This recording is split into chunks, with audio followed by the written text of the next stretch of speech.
Thank you very much. We will shortly proceed with the question and answer session. What we'll do is we'll take, if you could just raise your hand if you'd like to ask a question. Someone will come over with the microphone and just pose your question very shortly, briefly. Do not start to give a lecture. Make it concise, and then Brother Adam will answer it if it's relevant to the topic. So, who would like to ask a question first of all? I would appreciate if you can perhaps elaborate a little bit more about how our daily life, in whatever walks that we take in terms of our professional and family life, can ultimately fulfill the purpose that you have highlighted today. Because I think it is important that many of us are here, students who are studying towards a degree. We are going to embark into a life, whether it's a life of a surgeon, a doctor, or a teacher, or a banker, or whatever. So if you just give us that guidance, that how the purpose of life can be fulfilled. We can answer this question by referring to the Quran, where Allah says in the Quran, He says that wealth is fine, absolutely fine. We don't subscribe to this view of asceticism, to be some sort of a monk in a cave and just worshipping your Lord. All of that's fine, because ultimately we are immaterial beings, but we do have a material aspect. But what God says, He says, do not be distracted. Do not be dazzled by what He refers to as the dunya, the material world, dunya in Arabic. So all this is fine, but this has to be viewed as a means to an end, rather than the end itself. Now, just going back to this predicament of modern man, that things are very different. Now, you have to understand that before, many generations back, that they used to constantly be analysing the state of their souls. The state of their souls. You know, people used to look at the state of their souls and if they were on the right path, like we look at the lines under our eyes and our forehead. Right? We're obsessed with that kind of outlook. We spend more time, and we can see that kind of religiosity in fitness. You know, I have this lady at work, and you know, she misses a day at the gym, and she's like, she's sinned. You know, she's like, oh, I can't believe I did it. Hail Marys, you know. Yeah, it's really weird. You know, you say to me, it's okay, it's not that bad. No, she's like, no, Adam, don't say that. I'm wrong. You know, I have to go twice now. You know, you get that. So, and again, that is all being distracted by the world. That is all being distracted by other functions. And in the Islamic tradition is that, you know, that having a job, fulfilling your duty, having a job, living your life in a good way is all part and parcel of this objective, the end. But one must be very, very careful not to become deluded. One become distracted by the dazzle and the glitter of the world, as it were. So I hope that answers your question. Thank you.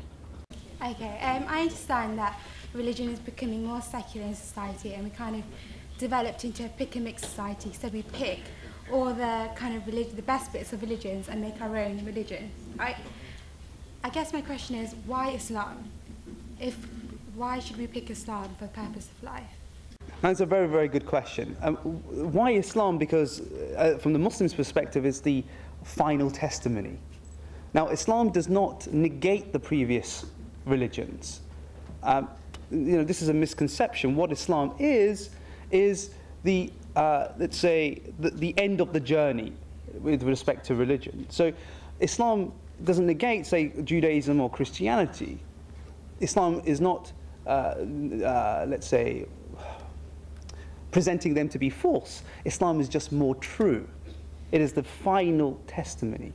It is like saying to someone, look, you're using Windows 95, why don't you use Vista or Windows 7? It's still Microsoft, right?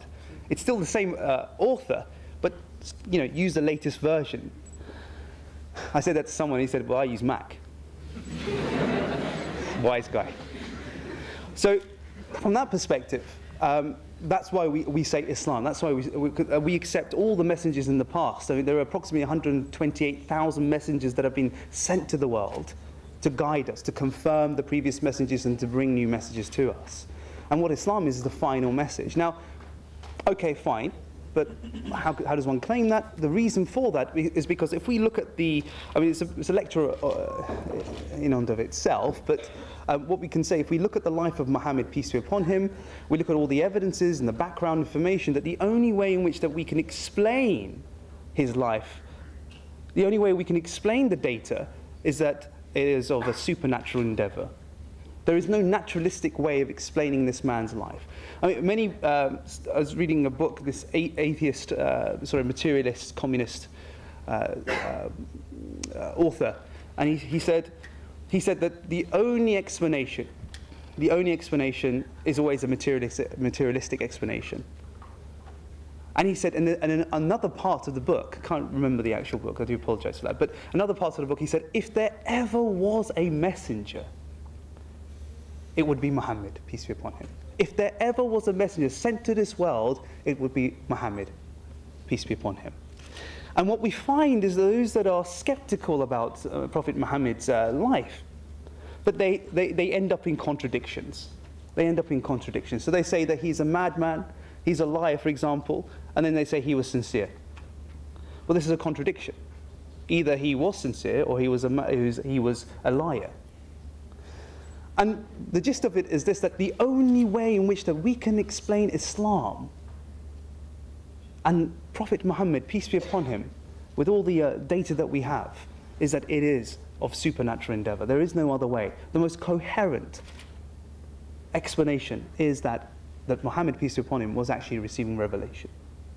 And that's, in a nutshell, that's why I would say Islam. A lot of people in the world would probably, well, I suppose one could say that, you know, which relates to this evening's talk, is that a lot of the fear in the world is that there's a fear of death. And, you know, I suppose that's a sort of question that a lot of people in the secular world certainly don't want to answer and don't want to ever talk about. And if anyone raises it, you know, the conversation ends very soon, doesn't it? Yeah. So I suppose then... It's a weirdo in the house. Is that, yeah, you know, do we want to have is it right to not have a fear of death? Saying it from whatever belief one would have. Is it right not to have a fear of death? Once you unlock that secret that there is more to this life and that you are immortal, and that in the end everything will be okay, if you stick to that principle of being with your Lord, then fear is nothing. Like I said, it's the beginning, not the end. If you're asking me personally, what I am scared of, and I am deeply troubled by, is not death, but the fact that I forget that I am mortal and that I will die. I have become subject to this machine of the world that tricks me and makes me think that I am not going to die. That is what scares me. It creeps up on me. Oh my gosh, I am actually going to die. I am actually mortal, right? And a lot of people are at war with the aging process, but what they don't understand is that the aging process is a gift from God. It is a gift, because it's telling you that you're mortal. Could you imagine that you are in the prime age of 21 and you maintain those looks? I'm not too far off from that. Just joking. You maintain those looks to the day that you die, and then suddenly you thought, what happened, right? I sometimes look in the mirror and think, yep, time's coming soon. Right? It's a gift from God. The fact that we are aging is a gift from God, because it tells us, it's like the message, that annoying message on your BlackBerry that keeps going off that someone wants to talk to you. It tells you, it shakes the matrix, that it tells you that you are mortal. And that is the biggest fear for me, that I forget that I'm mortal, that one day I won't be here. That is the biggest fear for me, not death itself. But death for the non-believer is extremely scary. Because as human beings, we want to live as much as we can, right? Because this is it. This life is it. There's nothing beyond this, so you have to make the most out of it. So death will be very scary, a very scary place. As like any other monotheistic religion, in Islam we also have the possibility of ending up in hell and as well as, inshallah, ending up in heaven.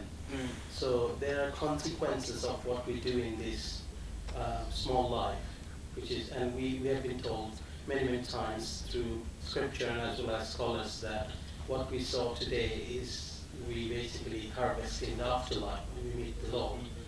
So to basically ask you the question is, the concept of predestination and the concept of free will, if you may have, and the purpose of life, if you put them three together, what would you make out of it? What would be your comment about the concept of predestination, purpose of life, and if we have any free will at all? Okay, right, so let me begin. I have another 5 more hours. Okay, what I could say here, not so that I drag on the lecture, but I would say that, that every one of us is in the best possible situation, time and location and gender to come and know their Lord. We're in the best, God has put us in the best possible position to come and to know Him and to realize His existence and to have that relationship with Him. Now, the question of free will, yes, no one puts, let's say, that God does not put anyone into the hellfire. He doesn't put anyone into hell. Who puts themselves into the hellfire is ourselves. We reject God, we spit in the face of God, and we decide to go into the hellfire. Because God gives us every sign, every opportunity, and puts us in the best position to come and to escape that and to come into heaven for an infinite amount of happiness and joy. Now, some may say, well, what happens to the people that are in between? Now, that objection assumes somewhat that there is this kind of binary outlook. That either that only Muslims go into heaven and everyone who's not a Muslim goes to the hellfire. It's not like that. It is not like that. It's more nuanced. There are many grey areas. God will, and this is what I say about this, I say that salvation is relative to your information and your environment. Not everyone's the same. And Imam Ghazali, in his book of Tolerance, spoke about this, that people who, in his time, the West, for example, he said those individuals that reject Islam, don't come to Islam, will not be accountable for someone who, like, for example, the Quraysh, some members of the Quraysh, the tribe during the 7th century period of the Prophet Muhammad's life, who knew Islam was true and rejected it. Because these Christians that Imam Ghazali was referring to are people that heard about just terrible things about Islam. That I've seen this picture that a Muslim was seen as like a devil-like creature with horns. And that Muslims somehow used to go around worshipping the devil, if you like. So if someone in that period comes to know Islam in this form and rejects Islam, what is he rejecting? Does he reject Islam, or does he reject that perverted image of Islam? He's rejecting something else. He's not rejecting Islam. Now that person is not going to the hellfire. We can't say he's going to the hellfire. What we know is that God is most just and merciful. And He will look at that person. He will look at that person, how they lived. Did they do good deeds? Was that person, did he do his utmost effort to find God? So we have this mixture. Like the word, for example, kafir, many Muslims use it, right, in a derogatory sense. Now, kafir is not someone who does not give you way on the motorway, right? Kafir, right? We use this in the wrong way, right? And I apologize to any non-Muslim that has had that experience. A kafir means someone who knows Islam is true and rejects it. Kafir comes from the Arabic word kafara, which means to conceal, because the Arabs at that time, they used to have cattle with diseases and they used to cover it. This was called kafara, right? So a kafir, someone who's destined to the hellfire, it's someone who knows Islam is true and rejects it out of his arrogance. And this is one understanding of it. So all that, the answer to your question is that that's how it all fits in, that God has given us the best possible situation to come and to know Him and to discover Him and to discover Islam. And that that salvation is relative to one's information environment. Hope that answers your question. Hi. Today your lecture was about purpose of life, but could you explain more about how the Quran could be a guide in life? Yes. The Quran itself is a framework in which we can live our lives. It gives us those moral frameworks. Now, as human beings, we adhere to what we consider to have in place objective morals, objective morality. We need morality to function. If we don't have morality, then life would just be chaotic. We wouldn't know what was good and what was bad, or what was good and evil. We would be absolutely chaotic.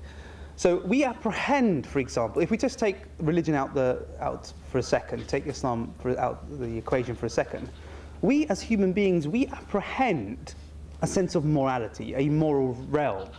And there are things that we can all agree, like, for example, torturing a child for fun is evil. You don't have to believe in God to know that, right? Everybody would agree. I hope so. Yes, please say yes.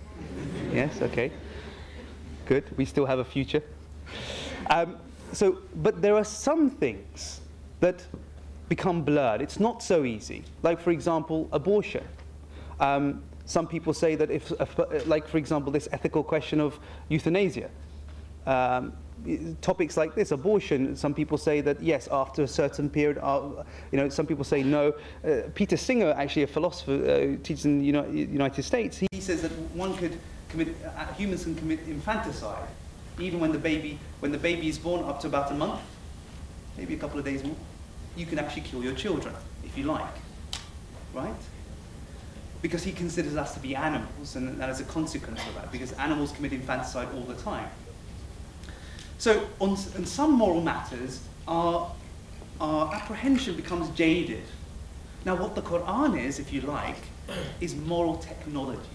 Moral technology to understand and to discover those things that we are confused about. So the Quran, it gives us that framework in which that we can operate in our lives, and also it tells us our condition, our humble beginnings, and what we are, so forth, and gives us moral stories to live our lives. So the Quran is a guide to life. It is a moral framework in which we can live and be secure about our moral choices. And I think going back to a few questions which have been asked, if I am a Christian or I am a Hindu or a Jew, I believe in God, and there have been instances where non-Muslims have made a huge difference out of the context of consumerism. So do we say that they did not find the purpose in their lives, or today a Jew or a Christian cannot find his purpose in life? Okay, that's a very good question. Now I want to establish this philosophical point. God is not so much interested in the conclusion, right? He's interested in your efforts in the journey. So if you strived and made those efforts to find God, and you didn't end up at Islam, but because you used your reason, you researched, you had the sincerity, intellectual integrity, then you will find salvation in that sense. That's what I mean, it's relative. It's relative to the information in your environment. So one can find salvation in that sense because he has exerted his effort to find God. But he came in front of obstacles, but he can't be... The thing about Islam is that one can't be accountable for something that's beyond their control. Because what kind of a just God would that be? Right? Because God is most just, even if you're not Muslim, he will account to you for the good that you did in your life and the effort that you showed in your life to come and know him. So those individuals may find salvation in that sense. The pinnacle is Islam, but the journey is important. Sometimes more important than the pinnacle. I just have a question which kind of moves away from the idea of salvation, or the concept of salvation. So I was just, in a world that we live in today, I often find myself struggling in arguments with an atheist of the existence of God. Is there really a God? And I don't know, maybe it's down to my lack of understanding of my own religion, which obviously is unfortunate. And also, but the question I have to you, of course, is that in the modern world now, everything which is deemed as true has to be kind of factual, based on factual evidence of what you can feel, touch, see, and hear, kind of thing. What chance does religion have, not just Islam, but the religion and the concept of God and the concept of spirituality and something that you can't see, can't feel and touch, but something that you can honestly feel? What chance does that have? What chances does religion have, kind of thing, to revive religion? And I think you made a very good point earlier of we're going back to kind of pagan times of believing in silly things like Scientology and whatever. I don't insult anyone or anything, but so what chance do we have? Yep, okay, good question. So, in an era that demands evidence and facts, then where does religion and, let's say, Islam fall? Well, the problem there is but when you engage with many atheists, and if you read popular sort of polemical atheist literature, like Richard Dawkins' work, Peter Atkins, that piece of literature is predicated upon something called scientism. And its older form was called logical positivism. And that is the idea that knowledge is only defined by the empirical method. That knowledge is only defined by touch, see, and smell, etc., etc. But the problem with that is that it's a flawed theory of knowledge. The first thing I would say there is that it discards. So, and one has to be shrewd about this. We have to identify this. Because if you don't, then you're going to be on a wild goose chase. Because whatever evidence you give to them that is not empirical, they're never going to accept, right? So we have to be careful about this when we're engaging with individuals such as atheists, or agnostics, if you like, or scientists that are trained in the hard sciences. But the problem with this theory is that it discards a tremendous amount of what we consider to be true in our day-to-day discourse. For example, aesthetic truths, like when someone looks at the sun's setting and we say that is a beautiful scenery. Now, beauty, aesthetics, cannot be captured by the empirical method, by scientism, if you like. But do we now discard the meaning of such a term as beauty, that it's a beautiful sunset? We can all understand here what that means, right? Okay, we can all, it's a meaningful proposition to say something is beautiful. The other thing that it discards is many metaphysical facts that we regard to be true. For example, that the external world is real. We cannot prove by, say, scientism or the empirical method that the external world is actually real. This is a philosophical consideration. How do we know now that your brain is not in a chemical vat being stimulated thinking that you're enjoying this lecture now? How do you know that? I'm sure you are enjoying it, right? Yeah. But how do you know that you're not a brain in a vat? The only way, we can't falsify that hypothesis by using science. We use philosophy, reason, to say that we can be warranted in saying that the external world is real, or the fact that other minds exist. How do we know that other minds exist except of our own? These, again, are metaphysical facts that can't be explained by empiricism or scientism or logical positivism. The other point here is also ethical statements. How can you empirically identify something is good? For example, the question to experiment on monkeys is wrong or evil. Empiricism can tell you what the effects are, but it can't tell you good or evil, any of those things. You can't find good and evil in a test tube. You can't construct an experiment because of the chemical reaction, if you like, good pops up or bad pops up or evil pops up. That doesn't work, right?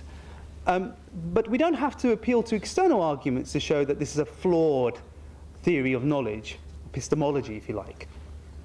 The statement that says, and the underpinning of scientism is this statement here. It says, a statement is only deemed meaningful if it is subject to the 5 senses, right? So a proposition like God exists is meaningless because one can't touch and see God, and that's what the brother was saying. But ask yourself this, what about that statement itself? Is that statement subject to the 5 senses? Sorry? No, it's not. So the very standard of knowledge that the system puts out itself does not apply to that system. So it implodes. It's like saying, I don't speak a word of English. Right? It's an arbitrary criteria to determine what knowledge is, what is meaningful, what is meaningless. So you could, from the outset, when you engage with atheists, that you have to deal with that little sort of sleight of hand, if you like, that you have to define what reason is. And once you do that, then you can engage in reason and philosophy, and you can use science to argue for God's existence, but ultimately it rests upon the use of philosophy and science, for example. Yeah. That's the end of tonight's lecture. Could we just give a round of applause?